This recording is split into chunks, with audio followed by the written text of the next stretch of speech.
धार्मिक चमत्कार या दुनिया के विनाश की तैयारी। क्या भगवान अब युद्ध के मैदान में आ गए हैं? सुनिए अमेरिका और ईरान के बीच मची इस भारी तबाही की आहट के पीछे की वो कहानी जो आपने अब तक नहीं सुनी होगी। दोस्तों, दुनिया इस वक्त एक ऐसे मोड़ पर खड़ी है जहां बारूद की गंध के साथ अब धर्म की भाषा भी घुल गई है।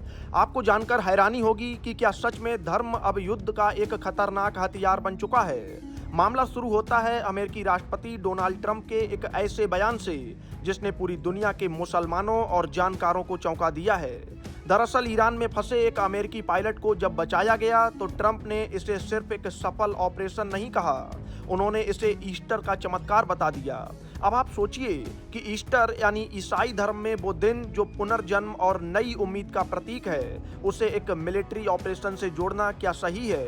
क्या किसी सैन्य कार्यवाही को धार्मिक चमत्कार कहना उसे भगवान की मंजूरी देना है? विवाद यही नहीं रुका। ट्रंप ने इसके बाद सोशल मीडिया पर ईरान को खुली धमकी दे दी। उन्होंने साफ कहा कि अगर हॉर्मुज की खाड़ी नहीं खोली गई तो वो ईरान के बिजली घरों को और पुलों को उड़ा देंगे। लेकिन सबसे ज्यादा आग तब लगी जब इस धमकी भरे पोस्ट के आखिर में ट्रंप ने लिखा, प्रेज टू बी अल्लाह, यानी अल्लाह की जय हो। अब आप खुद सोचिए कि एक तरफ तबाही की धमकी और दूसरी तरफ अल्लाह का नाम। क्या यह सम्मान था या फिर एक भद्दा मजाक? अमेरिका के सबसे बड़े मुस्लिम संगठन CAIR ने इस पर बहुत तीखी प्रतिक्रिया दी है। उनका कहना है कि ट्रंप सरेआम इस्लाम का मजाक उड़ा रहे हैं और आम लोगों की इमारतों पर हमले की धमकी दे रहे हैं। उनका आरोप है कि ट्रंप धर्म को ढाल बनाकर हिंसा को बढ़ावा दे रहे हैं। यह पहली बार नहीं है जब ट्रंप ने ऐसा कुछ किया हो।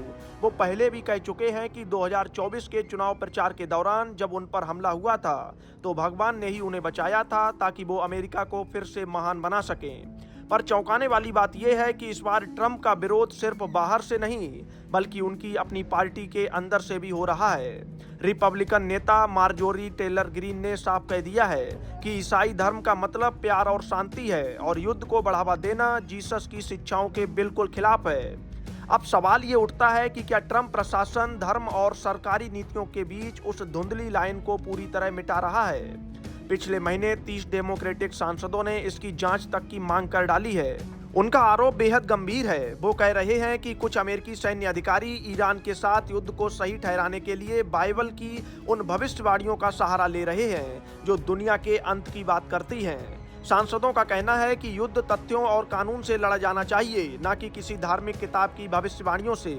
लेकिन सिक्के का दूसरा पहलू भी देखिए, ईरान भी पीछे नहीं है। वो भी वर्षों से अमेरिका को महाशैतान कहता आया है और अपने मारे गए लड़ाकों को शहीद बताता है। यानी हकीकत ये है कि आज दोनों ही तरफ धर्म सिर्फ आस्था का विषय नहीं रह गया है बल्कि एक सोची समझी रणनीति बन गया है।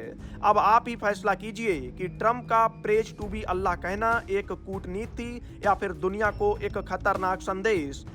क्योंकि इतिहास गवाह है कि जब जब धर्म और युद्ध एक साथ खड़े हुए हैं तब सिर्फ देशों की सीमाएं नहीं टूटी बल्कि पूरा समाज बिखर गया है। आज दुनिया के सामने यही सबसे बड़ा खतरा बनकर खड़ा है।